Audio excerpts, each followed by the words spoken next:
عرفت ليه إن المعاصي مهينة، لأنها تظهر على الوجه وتبين، تشوف راعيها يعيش الغبينة، والناس من حوله بخير وسعيدين. ما اقول غير الله عليها يعينا، ويجدد التوبة ويتوب هالحين.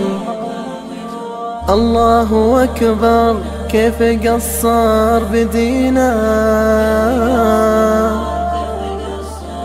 لقلت توبة قلبه توب بعدين. عرفت ليه إن المعاصي مهينة،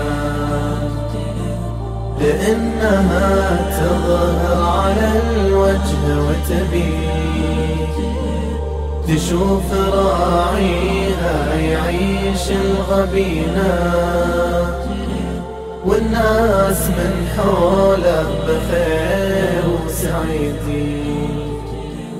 المشكلة وحلولها في يدينا،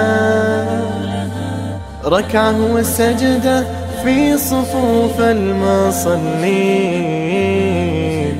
ويندم على وقت مضى من سنينا،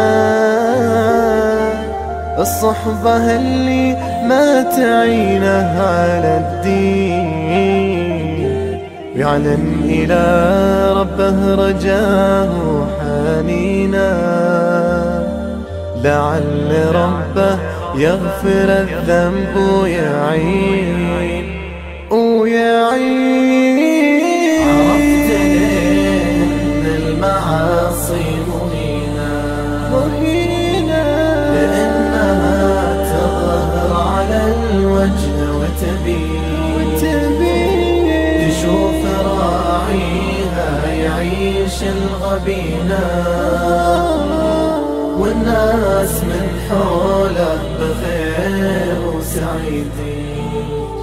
والناس من حوله بخير وسعيدين.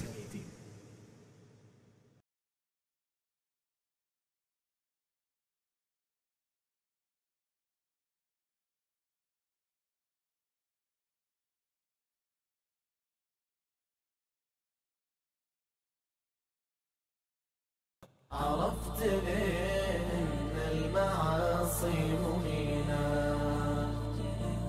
لأنها تظهر على الوجه وتبين، تشوف راعيها يعيش الغبينة، والناس من حوله بخير وسعيدين. ما اقول غير الله عليها يعين.